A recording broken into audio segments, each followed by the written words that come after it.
Hello, I'm Julie Gates. Welcome to Cashflow Savannah, episode 61. Tonight is a special episode. We videoed our panel on short-term rentals that we had last night at our meetup here in Savannah. It's called the Cashflow Savannah Meetup. In case you're interested in coming, we're on Facebook, we're on Instagram, Cashflow Savannah Meetup. It is such a great group of local real estate investors. This is a local podcast. Our meetup is local. We hope you're local too, or even looking to invest in Savannah. But we had a great group last night. We had a great discussion on short-term rentals and the current market and the state of the market and ways to make more money in short-term rentals. It was a really great discussion. So I truly hope you'll enjoy it. Please know that Chandler Newman is not in the frame very often. He was wandering around the crowd answering questions, but Chandler was our MC. He did a great job. And we just really thank you for watching. So without further ado, Cashflow Savannah, episode 61. All right, so first things first, I just want to go down the line and y'all introduce yourselves. Just introduce yourselves and why you love short-term rentals so much. Hi, I'm Laura Robinson.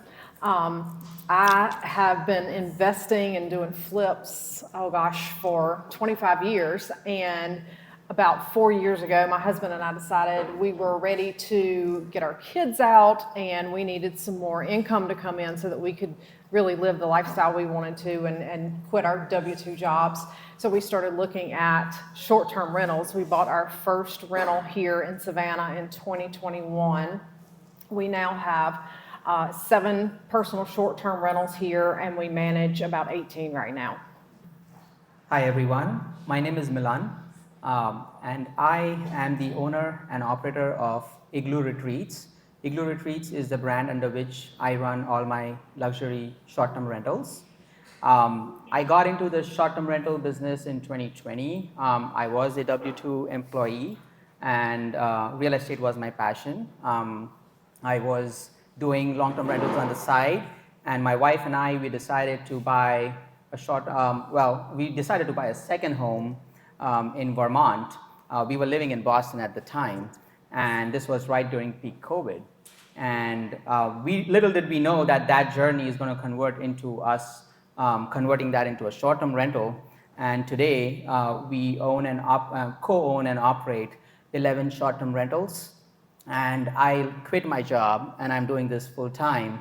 And one of my passion going forward is, as full-time, I want to help new investors, especially people that are getting into short-term rental for the first time, into understanding how to do it, basically. I am Jane Kemp. I am an agent here in Savannah with Seaport and run At Home in Savannah. I do not own any short-term vacation rentals because they take a lot of time, as you'll hear from the other people on this panel, but do love selling them, understanding the regulations, and seeing how they can improve people's life and move them forward because it's a great cash flow investment.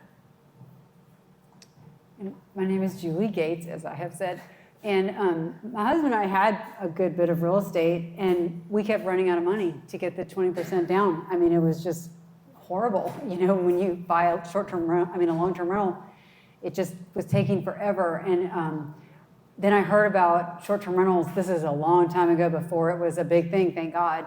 And I said, well, that's weird. I have my pool house. It's already furnished. Let me just see what happens. Who would stay there? And it filled up. And I said, oh. And so then I bought another one. And then one bought two, two bought three, three bought four. And then I moved into the medium-term rental space. And it just, honestly, short-term rentals are the reason that I have a large portfolio, because the cash flow was just so good. It allowed me to keep coming up without down payment. And the rehabs, it wasn't even just the down payment. The rehabs, are expensive, so anyway, I've been very blessed. And so when I first started investing, I had a property manager. And then once I started managing my 2 short-term rentals, I was like, property management, I'm not scared of tenants anymore and guests. And so that actually gave me the guts to start a property management company.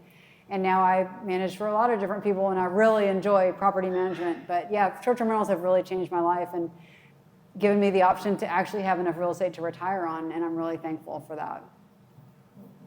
So the first question, well, Julie has the mic. I know she's dying to answer this. Is Me? Where can you have a short-term rental in Savannah? Yes, I definitely wanted this to come up, and I know everyone knows But does anyone here not know the rules? Is there anyone that, like, the rules are so complicated? Okay, I'm sure. Okay, I'm going to say my belief on this, and y'all please chime in, but the historic district allows them, but you basically need to buy it with the certificate in place. You can't just get a new one. I talked to Chelsea's seller yesterday, and I said, how long did it take you to get these certificates? He said 4 years. He was on the waiting list 4 years. I've always heard 3. He said it took him 4 years. So you can rent in the historic district as a short term, or in the county if it's outside the city limits. So you have to kind of check on the maps and stuff. It's kind of complicated. And then also in the outskirts, you can still rent legally in Richmond Hill, Pooler, the outskirts, Garden City. But you have to be very careful in Savannah running a short-term rental. You want to make sure it's legal. That's super important. And you said you have something on your website that teaches people that, right? I do. If anyone's interested, I should put it on the website. I share it 4 times a day. But I did a 3-minute YouTube video where I show you the Chatham County website to go to. It's called Sages. I'm sure many of you know it. Mike taught me this. Mike, thank you. So you basically go to this website, click the right filters, and then plug in the address, and it puts a dot there, and then you zoom out, and you can see if it's in or outside the city limits. It literally takes 10 seconds if you know how to do it. So thank you. I will, in fact, I was going to send an email afterwards, and I'll send that in the email to everyone so that you have it. It's a very quick video. Once you know how to do it, you'll know how to find a short-term rental in the county. Yeah, flood zones. Yeah, that's always a big question too, or is it in the flood zone? You won't believe it, but we get calls all the time. And it's like, hey, I want you to rent my short-term rental. And we're like, okay, where's it at? And then they're like, oh, it's in the 404. And we're like, we can't do a short-term rental there. And they're like, well, I just bought this property. And you can't do a short-term rental. It's super important. We get it all the time. Like All once the a time. month. So that's why I asked that question. So the next question I kind of just want to go through, have fun with it. If you had an unlimited amount of money, what short-term rental would you buy? Like, how many bedrooms? Like, what do you think works the best in today's market? Because I know it's just kind of a strange market for short-term rentals. And we'll start down here and just go down the list. So I think it really depends on what your budget is, first of all. Unlimited money. Everything makes the most sense. Right. There are some great properties in the historic district that are managed well and bring in a lot of monthly income. Those do really well. The location is super important in this area. So those properties in the historic district do really well. And I'll kind of add to what Julie said. We actually own or occupy our property, and so we didn't have to buy. We bought, it's sort of a house hack into an STVR, where we bought a triplex. We live in one of the units and own or occupy that, so we were able to get short-term certificates for the other 2. So there's a way, there are ways around things, just make sure you do them legally. For me, I think location is definitely number 1. If I couldn't purchase something here in the historic district, I think I would actually purchase something out that would be in the county and probably give me a little bit of land. I do think, like Chandler said, people are looking for experiences. So they want to come not only to Savannah for Savannah, but a lot of people want to spend time with their family and do a lot of fun things. So if you give them a house or a home that they can really enjoy spending time with their family and creating those memories, that's what's most important. Well, if I had unlimited money to buy short-term rentals, I would change my vision actually. I would change my vision to own these short-term rentals that could probably even barely even out, and I could go and enjoy. So I would probably own one in every 50 states, right? Right. But I'll tell you, like everyone sitting here, like, you know, I own short-term rentals in 8 different states right now. So based on, I guess I have a little bit of a broader data set, right, to understand how each of my houses are doing. And I must say, like, Savannah has been one of the hottest market and has been doing really well for me year over year since the last couple of years. We started with our first investment in 22 in here, and I've been in love with this town. And, you know, I'm here for my 3rd one this week. So I would say I would actually end with saying that if you have the money to invest, and if you're doing it for the first time, I don't see any harm in doing it in your own backyard, because you would, in backyard in sense, in your own town, that you would know, provided you know the regulations for sure, but you would have a competitive edge over others because you would know what really serves that town, right? And you can design and you can operate your short-term rental to target those audiences. So a dream short-term vacation rental with no budget is obviously a giant downtown house with a garden level and a carriage house. You get 3 in 1. Yeah. Right? Love it. Yeah. We'll manage it for you. There you go. You're probably going to tell me I fail, but this is my honest answer, and it would make money. If Chandler gave me all the money in the world and I had to buy a short-term rental with it, there is a $1.6 million 5-flex in Savannah that I want. It's amazing. And it is surrounded by garbage, scariness that no one wants to see. And I would buy that 5-flex and I would buy everything around it, and then I would make tons of money because this sucker, I have rules when I buy, and I want a 1% rule on a long-term rental and I want a 2% rule on a short-term rental. And this sucker at $1.6 million, Milan, we need to talk about this. It hits the 2% rule right now. And that's impossible to find. And I'm very impressed that I found it, but I see why he's selling it so cheap is because of the neighbors. So if I had unlimited money, I'd buy the short-term rental, and all the neighbors, I've done that many times in my portfolio, and it has worked out well for me every single time. Why don't you just buy out all the neighbors? That I'm going to with Chandler's money. Yeah. Yeah. Maybe I do it with my money, right? It seems like a common theme though is bigger house is what you would buy. I feel like that's the common thing. Like, hey, a bigger house is probably what you want, and then amenities in the backyard. I would say experience. Can't just be basic. All right. So next question that I get a lot is, how do you estimate like the furnishing cost and all that? Like, what y'all have like a that's key a good number that question. y'all play with, or how do you estimate that? So I actually have a degree in interior design, so that kind of gives me a foot ahead that I've been doing that for 25 years. I will say that a lot of people in the industry say that you should estimate for furnishings about $10,000 per bedroom. That's for a basic home. That doesn't include outdoor amenities and things like that, but that seems to be kind of a standard number that people use. I will agree that there isn't like a general standard. I think it boils down to the vision. So you have to start with the vision. You could be buying a $500,000 house, right, and be spending another $500,000 behind it to make $200K a year in short-term rental, or you could be spending as little as $30,000 and just furnishing it, but then you would probably be making $50,000 a month, a year. So the question that you got to ask yourself is, what am I going to invest in, right? What is this this capital investment on top of buying the house look like, and what is it going to get me in return, right? One of the things that we started doing was we are going back and reinvesting into each of our short-term rentals, and we are basically amenitizing it. And I would say we are reinvesting at least another $10 to $15 per square foot, and going back and seeing, how those would basically bring an ROI.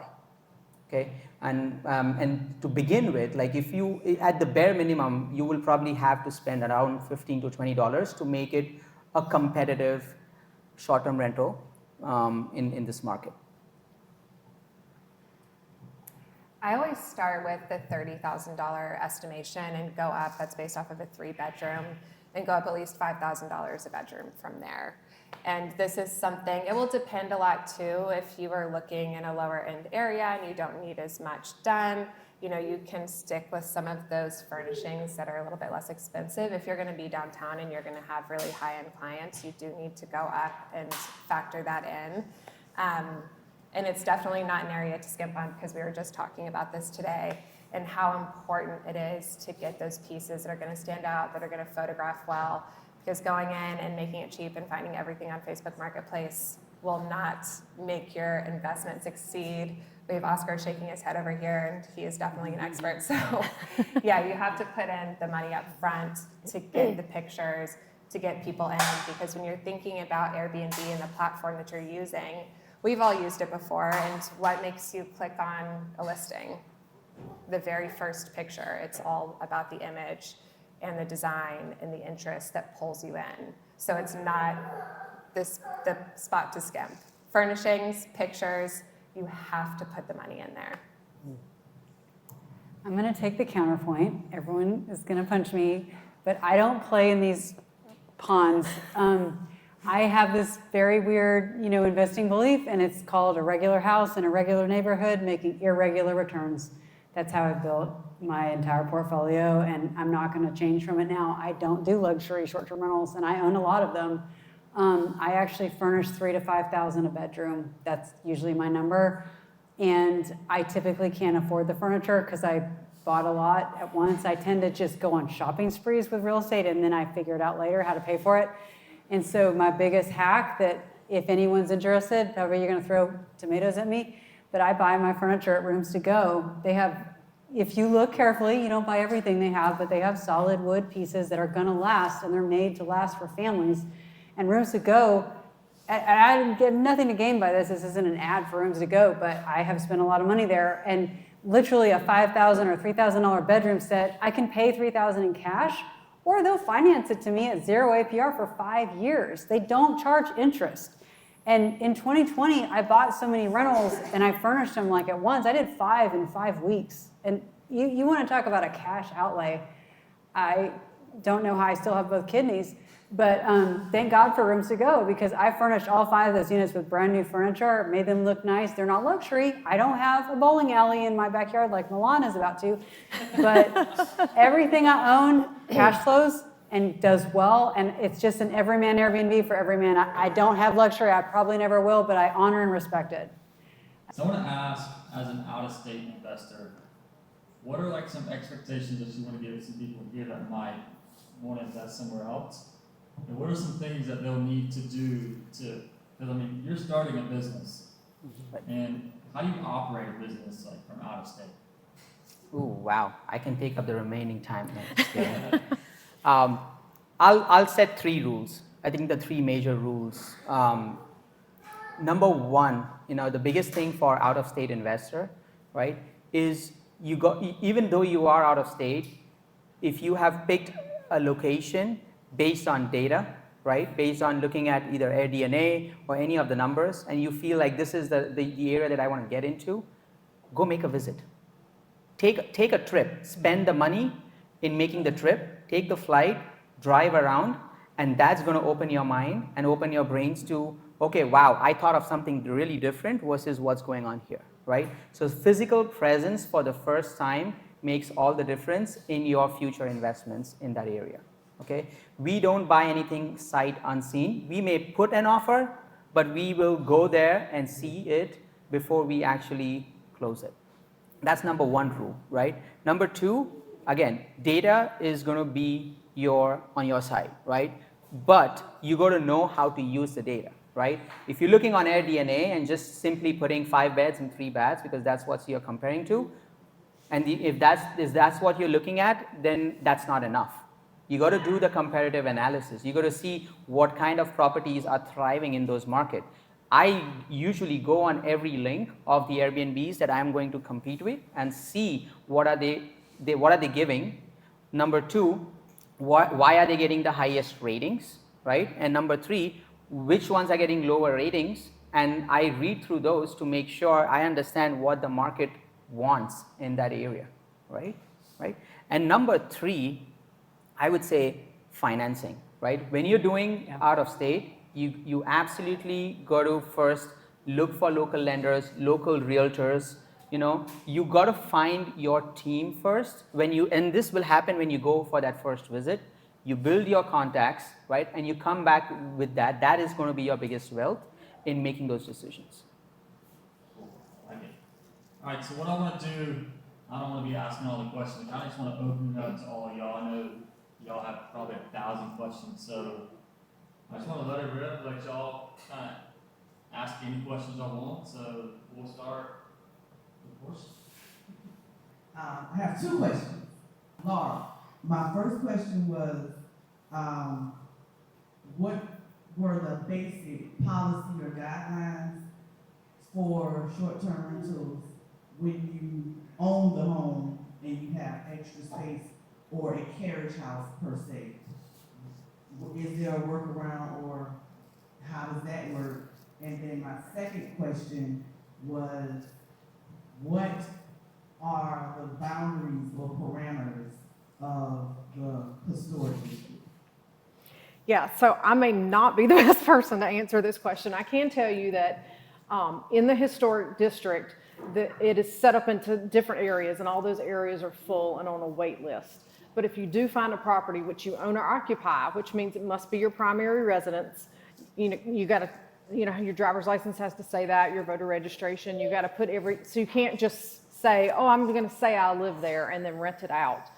They do check, so there is a strict process for applying for that certificate there. There are a lot of areas out in the county that aren't so strict, but if you're not, and one of you guys who's a realtor may be able to speak better to the boundaries of the historic district, but it goes all the way down from River Street, I think over to MLK, is it over to Waters? And then, what's my other boundary? Victory. Broad, and then Victory. It does, It's oh, broad. It goes Broad, more than that, okay. And then it goes to Victory, and it does cut in a little bit in the, cut out around 39th. But you can go to the Savannah, Georgia tax website and click on the short-term vacation rental link and click on the map, and it has all the districts where you are allowed to do them. And that's a great way when you're looking for one too. If it says it has a certificate, that website will be your best friend, because you go and you type in the address and you make sure that certificate is real, because they'll put on there that it's a short-term vacation rental.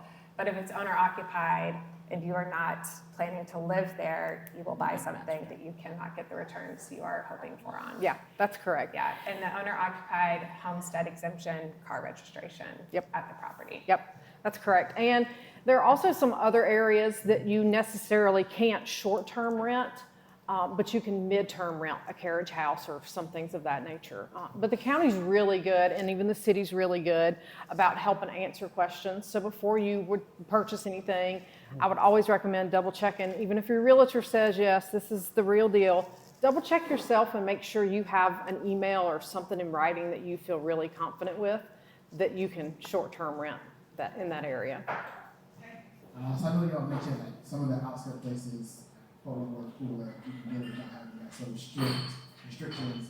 I'm curious if you're managing any short-term rentals there, are their returns similar to people that are close to downtown Savannah historic district? Because I've looked out there and I remember calling for work and they're like, oh yeah, you can just, the next day once you buy it, you can just do it. But then I wonder, well, it seems kind of far from what someone might come there for. Would they still be interested? That's a good question, Isaac. We've seen very good occupancy in Pooler, very good. Like Pooler's in the path of progress. We've got the Hyundai plant, everything. But the ADR, the average daily rate, is definitely nowhere near the historic district. The historic district is an A-grade market on AirDNA that's very rare. There are probably less than 10 in the US, I'm not sure. But this site, AirDNA, is probably the gold standard for revenue. You can go and type in any address and the number of bedrooms and bathrooms, and they'll give you the projected revenue. And that's where I would start. The sad thing, though, is that we used to average around 85% occupancy, 2 to 10 years ago. But now we're averaging 60 to 65% occupancy. So occupancy has dropped. Average daily rate has dropped just because we've gotten some oversaturation, and I hope we can talk about that a little bit. But like Richmond Hill, I manage a lot in Richmond Hill, and there aren't any restrictions. It's not as desirable as Pooler or Savannah, but when they need it, they tend to stay a long time. They'll pay more. It's a very nice area. You can't really find a bad area in Richmond Hill. All of the neighborhoods are nice, for example. You aren't as worried about the location. So it's just, first to book up is going to be the historic district. Second is going to be Tybee. Third is going to be the barrier islands and the ancillary. And then Richmond Hill will kind of come after that. Just to add to that too, the great thing about investing in areas like that is you do have a significantly lower price point. So a lot of the That's times true. you can hit cap rates that you're not going to be hitting downtown because the price point is so high, because a lot of the times when you have that short-term vacation rental license on a property in the downtown area, they are going to be priced commercially. And that can be difficult to appraise, it can put it out of the budget, it can really affect your cap rates. So when you're looking in areas, I mean, I had a client get one in, you know, outside of the county here in Savannah. They got it for $180,000 18 months ago. They've entirely cashed out everything they put into it, they've gotten back. So you can find those properties. I was looking at one today, I like to poke into AirDNA and see what these things can make, and I was looking at one that's listed at $275, it's got a 14% cap rate. Like, it's not a vacation rental market. You definitely have the lower price point for your nightly rates, but they still rent, and you can get in with a lot less capital, and it's a great way to start and build that portfolio to eventually get yourself into that townhouse downtown that costs $1 million too, you know? I love the areas outside of the incorporated city of Savannah to invest, and that's actually, I only own outside of the incorporated city. And it also boils down to, like, who am I targeting, right? So if you're on the Pooler side, I don't know much about that area, but then you probably are going to target transient occupancy people that are going in and out, maybe to the plant, or families that are visiting Savannah. I am selling a vision, like in my Airbnbs, where people are coming to enjoy for the weekend, and they could either be 10 minutes drive or 15 minutes drive to downtown, and another 15 to 20 minutes drive to Tybee, and that perfectly places them into the right kind of, you know, area. So, you know, I own homes in the Sandfly area, you know, in a Wilmington area. Again, you got to be careful, you know, which streets or where you're owning. You got to be mindful of HOA laws. I don't invest personally into homes that are in HOA community in any of these areas, so that I can control what I can do, right? And I have seen my returns to be, you know, when you look at the cap rates, you know, they are significantly higher than what I could have got if I would have bought in the historic district. But obviously, the historic district gives you their own advantage, which is that it's going to be a stable, you know, generating property. You know that you're going to get the demand. You know, people are going to walk around. They're not going to ask you for a lot of things when they're trying to book you. So, you know, there are pros and cons. It really depends on what vision you want to sell to your target audience. One thing I want to add to him is, like, understanding your audience that's coming in,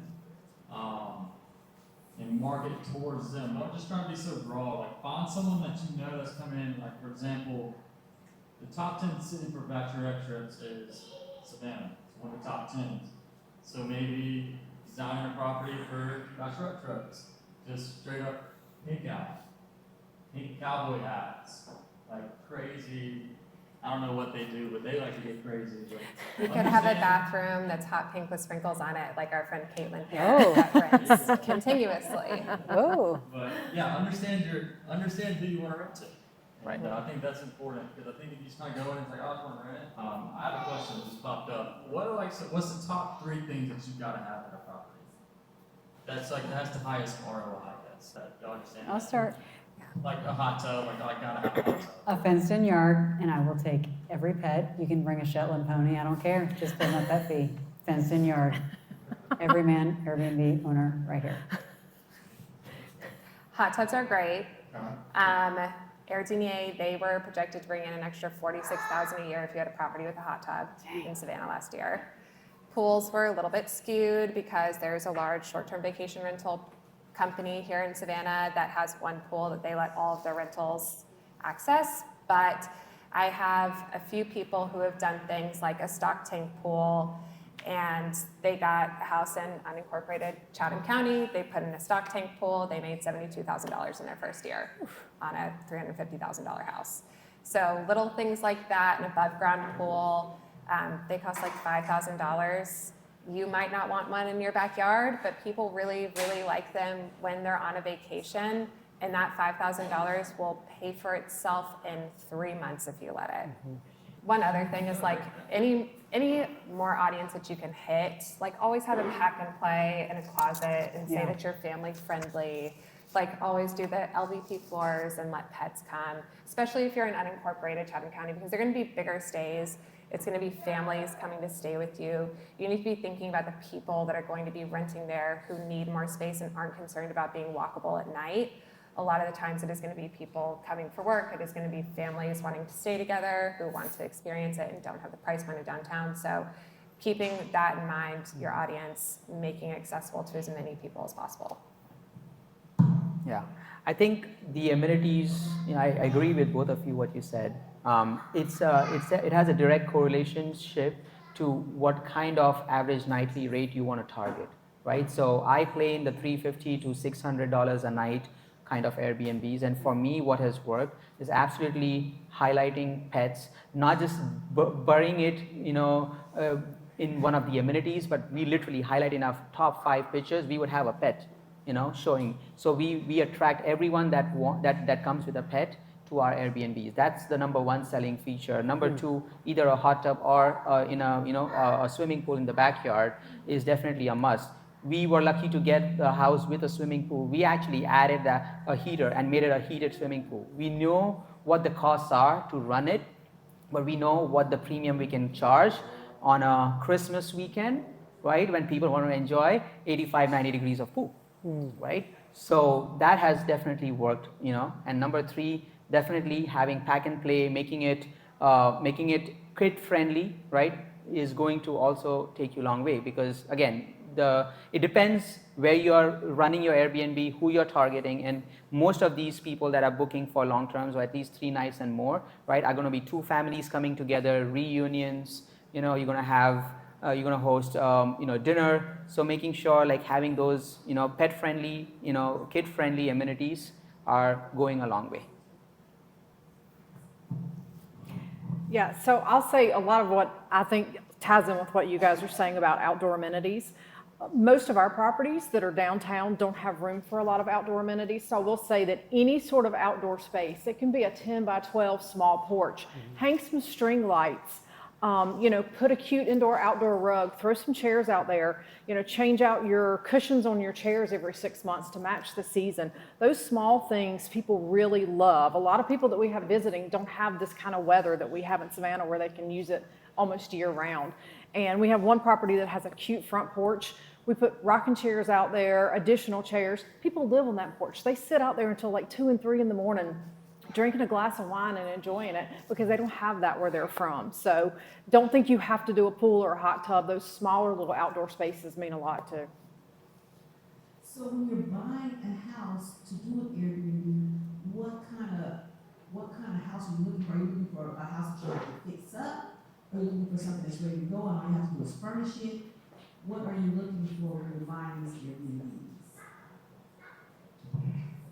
That is entirely dependent on how much you want to put into it. To be perfectly honest, even a house that is turnkey for a residential property, you're going to want to put in some work for an Airbnb. You're going to want to do the mural on the wall. You're going to want to do the fun backsplash. You're going to want it to be eye-catching. So you're going to end up putting in a little bit of work into these no matter what you're buying, unless you have one that's already operating as an Airbnb.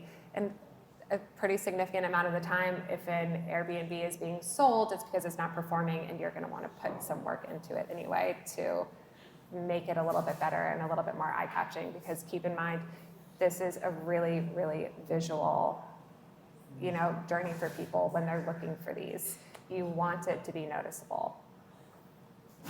I already said the 1% rule for a long-term rental, 2% rule for a short-term rental. So like I was saying about the property I want, it's a $1.6 million property. It's bringing in $300,000 a year in gross revenue.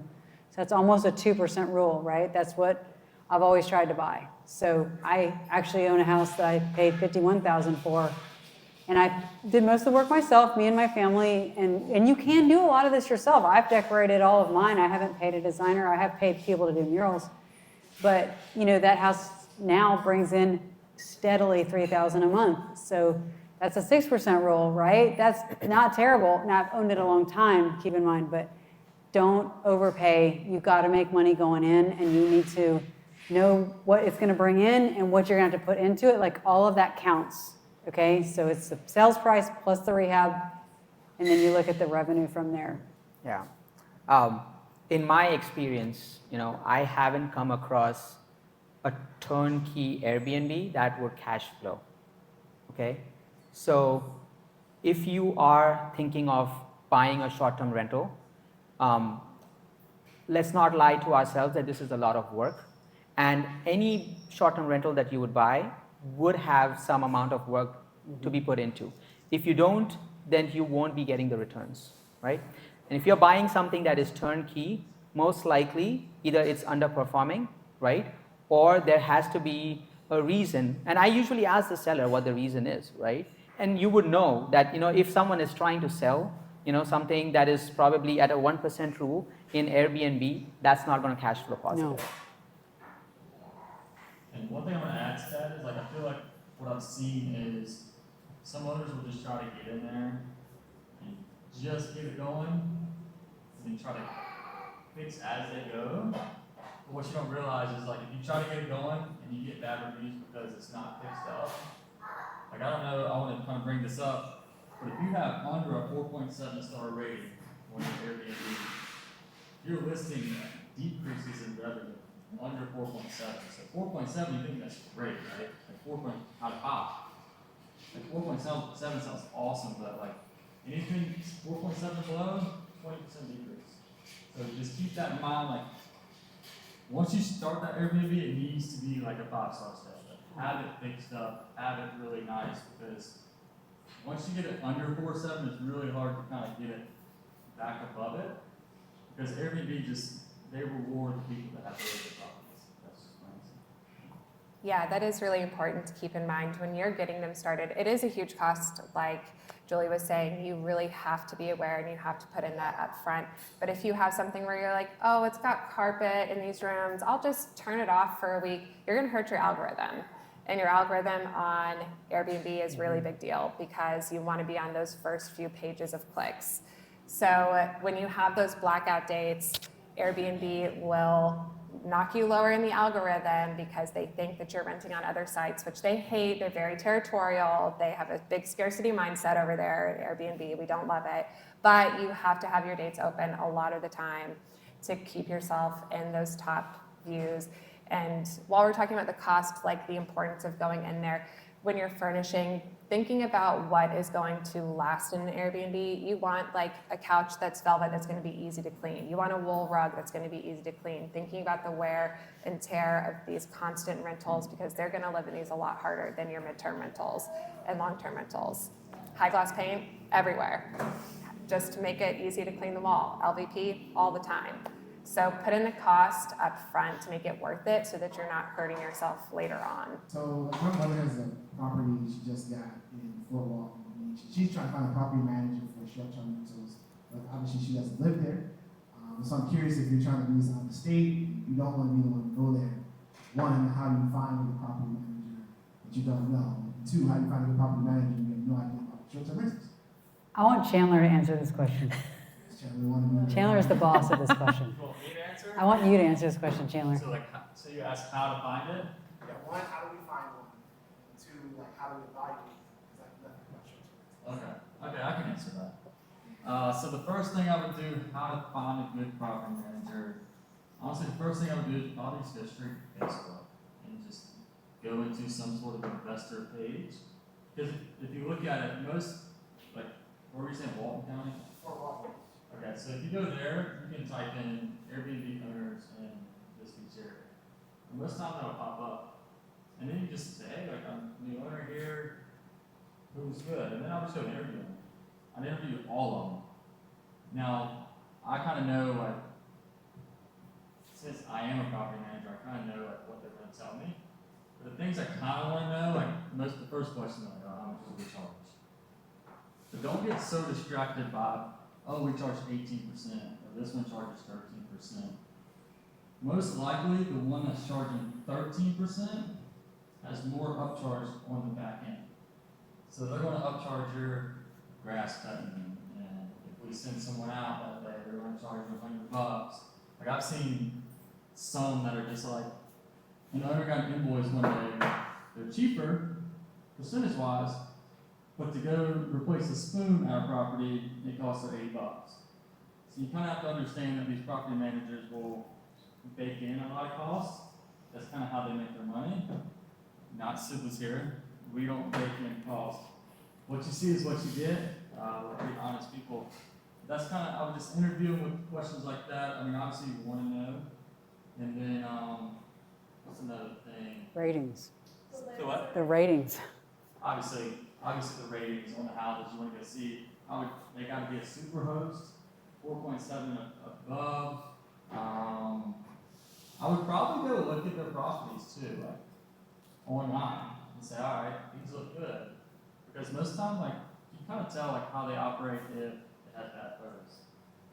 And some people, I don't know in here if some people can recognize good photos between bad photos. Do some people struggle with that? Or can you kind of tell? So like good photos are just like really clear quality, super bright. You see that kind of super dull, shallower quality. They're the cheaper people.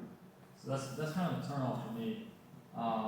That's something I would look for. They put me on the spot here, so I'm trying to think of other questions I would ask. Can I tell a story real quick, Chandler? tell I'm going to try to be very careful because I don't want to call anyone out, but Chandler and I and another one of our coworkers, we had lunch with one of our reps. We get taken out often by these big, we call them OTAs, it's outside travel agencies, and they love to gossip. Someone was like, what's going on with this person or this agency or whatever? And there is a property manager here locally, I'm not going to say which market, but we didn't know this, but they're so old school that they refuse to allow, what is the check-in called? Self-check-in. Yeah. They will not allow self-check-in. They're old school. They want their people to come in and shake their hands, say, hey, Mr. Smith, welcome to my town. Here are your keys. Well, that's 10 years ago, right? Nowadays, the expectation of the guest, and I have been there as a guest myself, they don't want to drive to an office. They want to go straight to the house. They want to check in. They don't want to see anybody, especially since COVID, okay? We don't do this, and Sue was here. But anyway, so they said that's the issue, is that not only do they require the guest to come by the office before checking into the house, which is annoying, and maybe the guest gets there before 5, maybe they don't. The other thing is that their office address on Google is wrong, and 99% of the guests are going to someone's house and knocking on the door and driving the neighbor crazy. So it's not that they're bad people, that they're running a bad operation, it's that their check-in process is terrible. And guess what? We get rated on cleaning, check-in, and the stay. And so this host is losing money just because they just won't do self-check-in. And another thing I want to add to that, so like you see like a really old school guy like that, they're obviously not using the technology that we use as property managers to boost your revenue. So we use a dynamic pricing tool. I doubt that guy's using a dynamic pricing tool. I've seen guys that are just like, all right, it's $400 for this season, summer season is $500, $400 for this season, and $300 for winter. I've seen guys just do that. And they're not maximizing the revenue. It's very just, I'm old school and this is how we do it. I'm not sure how you're in business without using all the technology we have today, but I have a feeling that they probably, I don't want to hurt on them, but they probably won't be in business for much longer if they don't change things quick.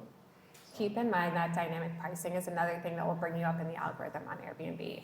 Going in and being an active host and changing your price point boosts your algorithm, because Airbnb sees you doing that and it responds and it takes you to one of those first pages. But definitely forums, bigger pockets, you can go in and ask questions and open a forum there.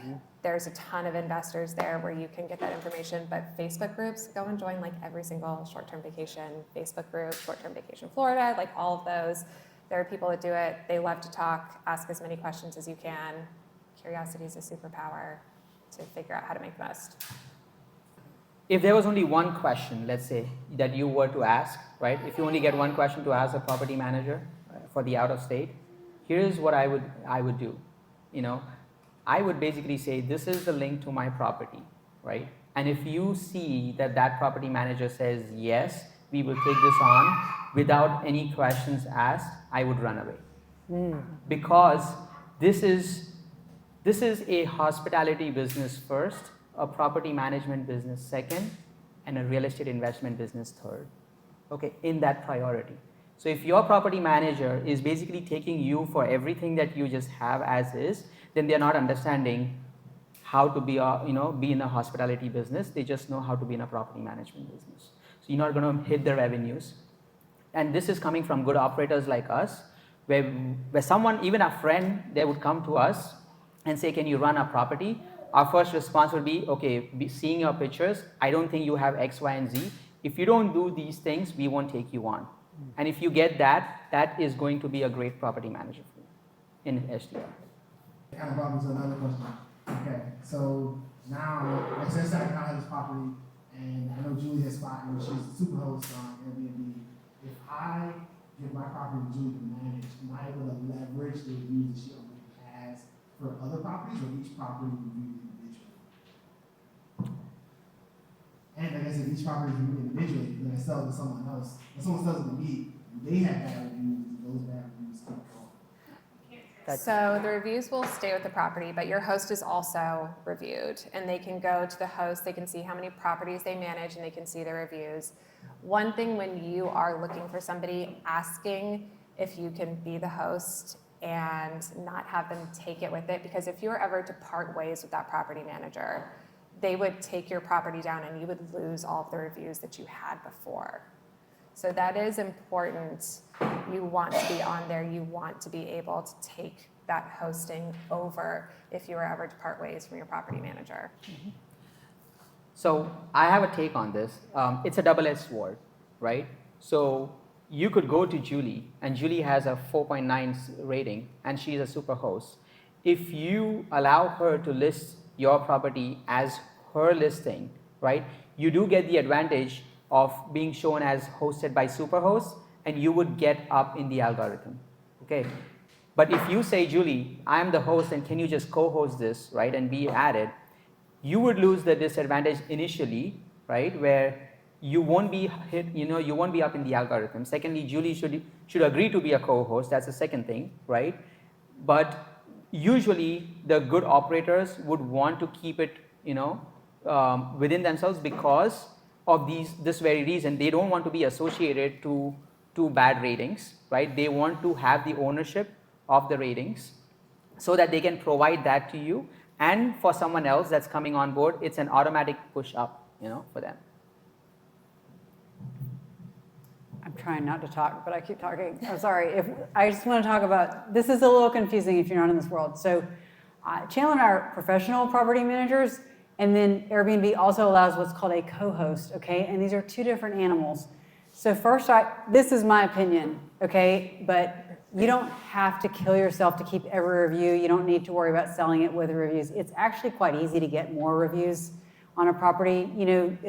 I can get into that, but a professional property manager, we can't be a co-host. We have our own software, and we have an incredible software which you pay a ton for that a co-host could never afford. Right. And that software is going to have you on platforms you've never heard of and get you onto places that you've never heard of, but that draws more eyeballs, okay? So that's the thing we bring to the table, but we also can't co-host. So co-host to me is more like a mom and pop property manager that's like Laura, I would say that, and I say that in it's fine, but are you co-hosting or is it your listing? Both. Okay, and that's fine. She can do that. She can have her Airbnb account and own 10 listings and then co-host on 7. She can do that, and Airbnb even splits the revenue for you. That's great. But a professional property manager like ourselves or many of the others, we can't do that. But the advantage is you get all of our software and the other things we bring to the table. So you've got small and you keep the reviews, you've got large and they have their own advantages, but you can't have both. That's the only thing. So I hope that makes sense.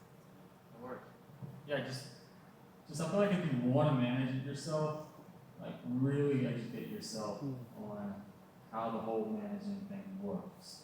Because you can't just go and price a property, and because we do all sorts of discounts, all sorts of there's a lot of things you can do, like automation, communication with guests, like really educate yourself if you want to self-manage, because it's a lot of work, but the more you do it, if you get better at it, it gets easier. So. What type of insurance should you have in place for short-term, mid-term rentals? If anyone needs it, I have 2 insurance providers on team912.com, which is my real estate sales site, and Proper and Steadily and Proper both will insure a short-term rental. Now, this is random, but I'm going to say this. As I said, rent my pool house, okay? And I have nationwide for my homeowner's insurance because I live in a multifamily. And Nationwide said, no ma'am, you will not do short-term rentals, and I have a pool, I allow them to use the pool. And I was honest about that. I said, okay, never mind. So I put a proper insurance policy on top. So if a short-term rental guest gets hurt, I file on proper, but if my roof blows off, I file with Nationwide. So I actually have 2 policies on that property because I live there.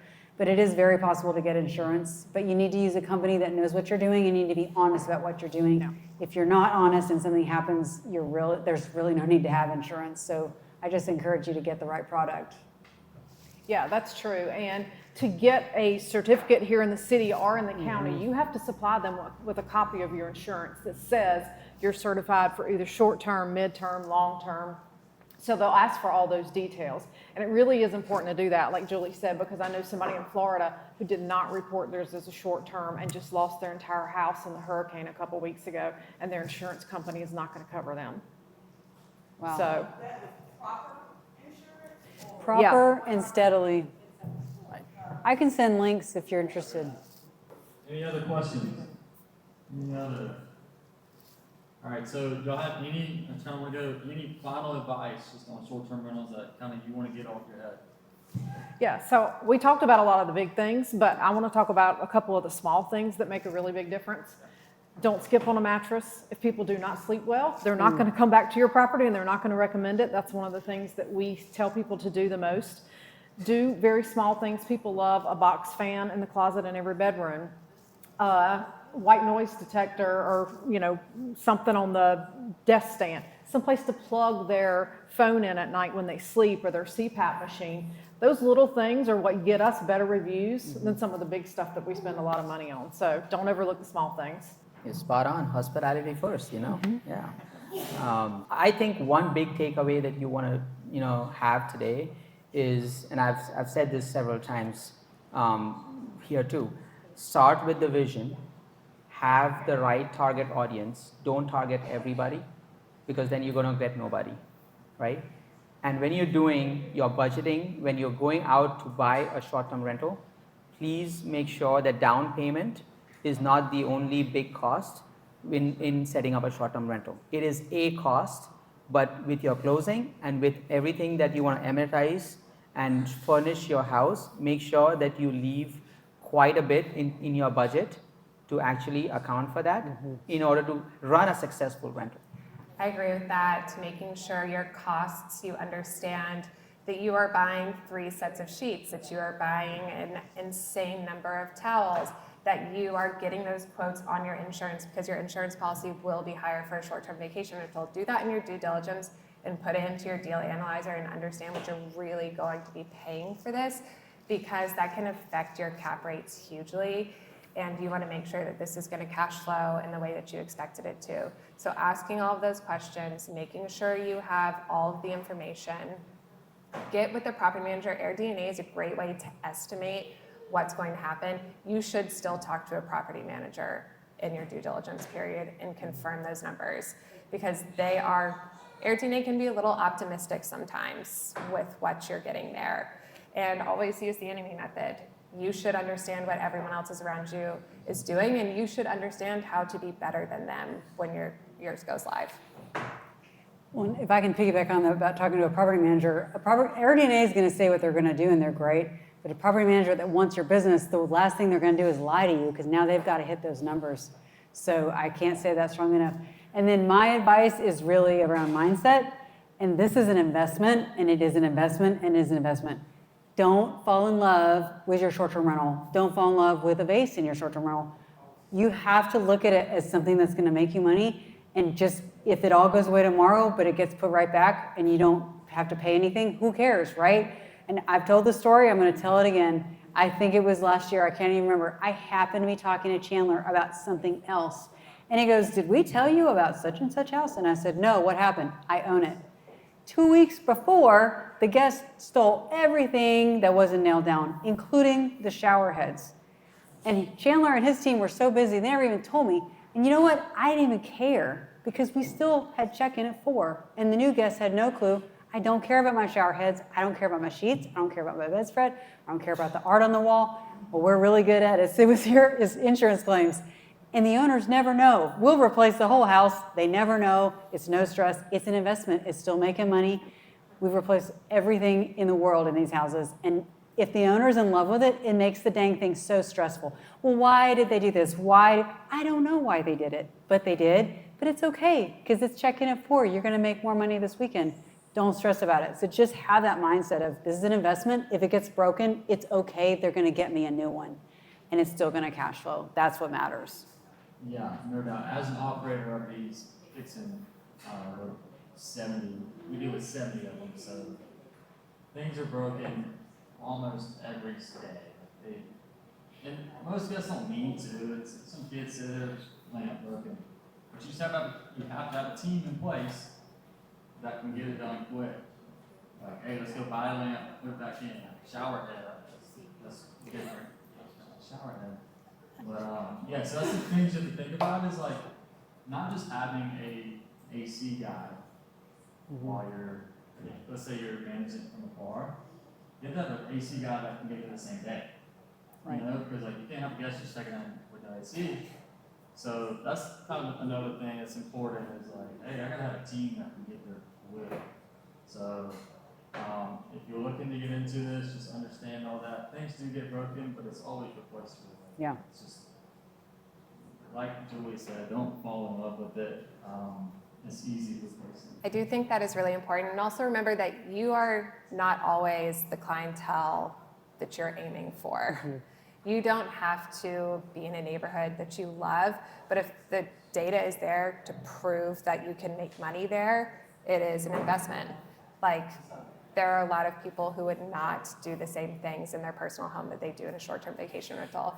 Caitlin does not have a hot pink bathroom at home, but she has a few in her short-term vacation rentals because they take great pictures and people love them. Yeah.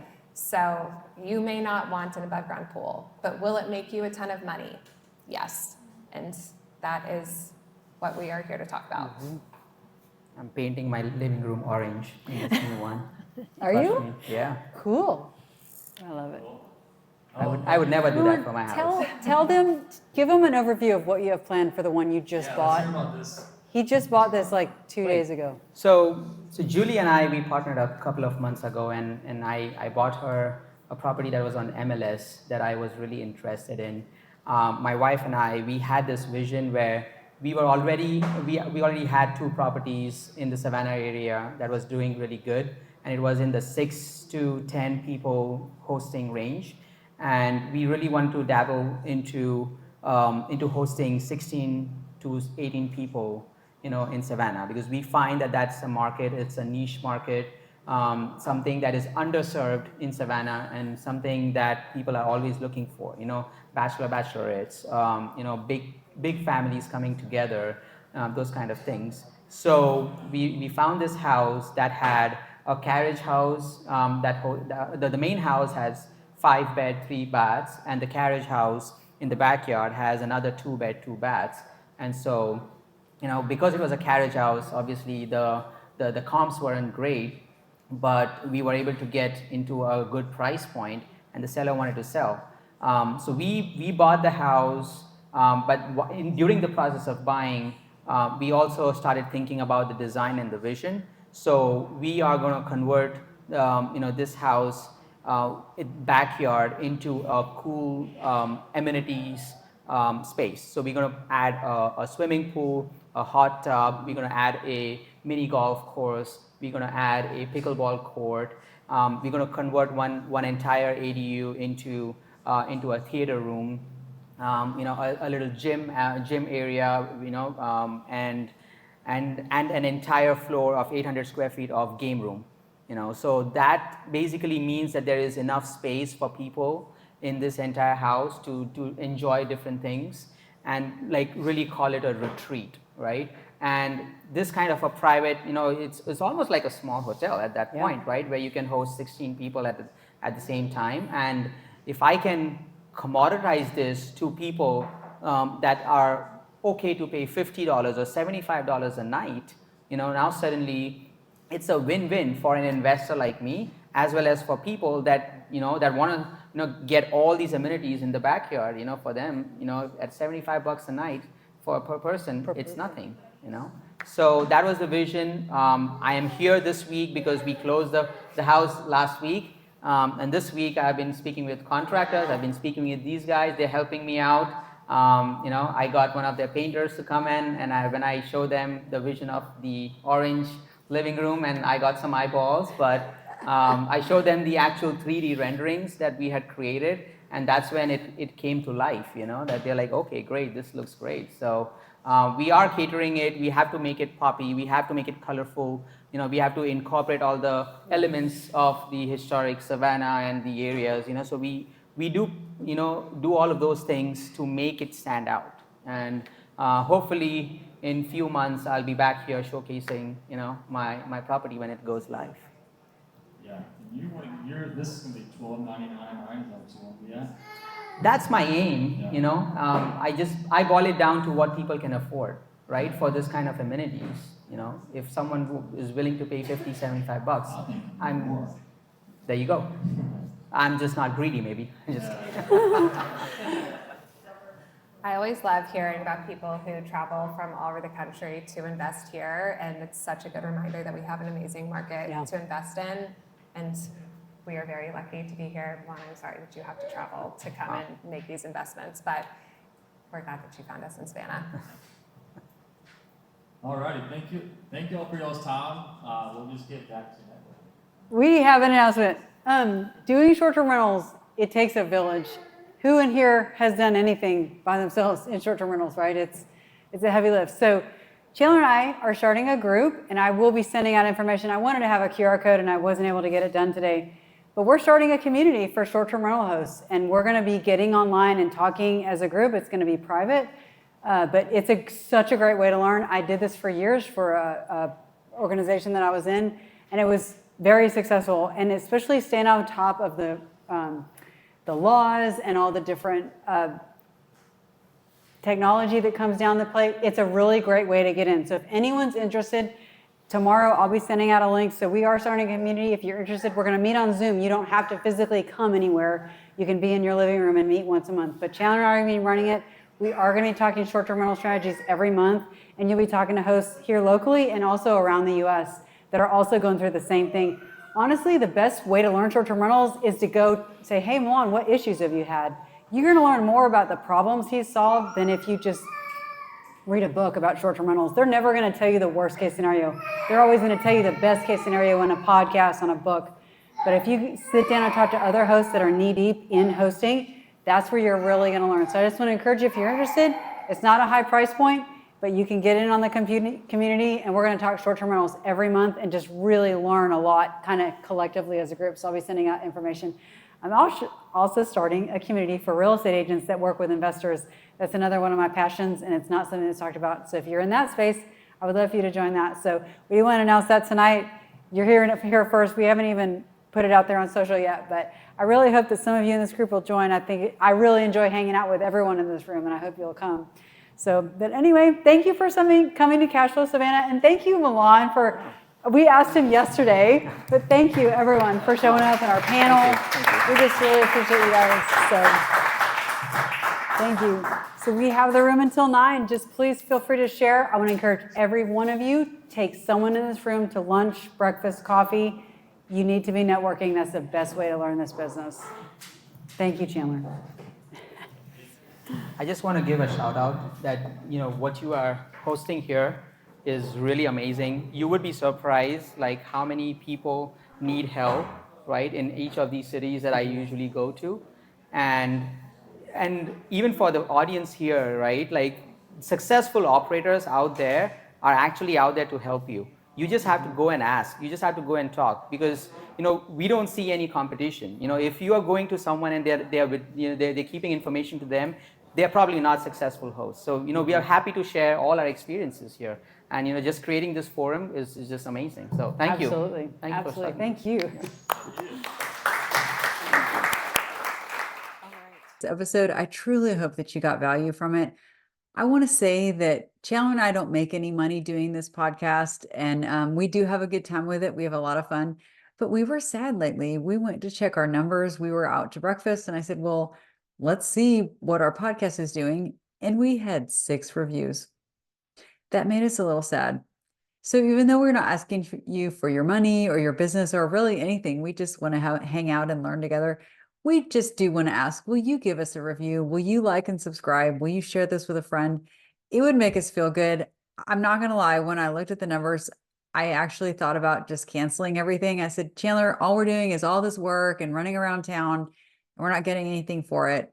And I'm trying to hang in there, but it's not easy. Like being on and ready for the camera and taking time out of our day to film, it's a heavy lift. So we would just, it would mean the world to us if you would say that you enjoy it and, just give us a thumbs up. Tell us what you want to hear. We would love for you to be interactive with this. I was very honored. I was at a party recently with other real estate investors, and someone I had never met said that he listened to the podcast, and it made my day, honestly, because we don't get a lot of feedback. We're just doing this and hoping it helps people. So we really do appreciate that. So if you do like what we're doing, we sure would appreciate a review. We'd appreciate a share or just a shout out on social media. But thank you for listening, honestly. And if there's ever anything that Chandler and I can do to serve you in this community, we are absolutely glad to do it. I wish you a wonderful day.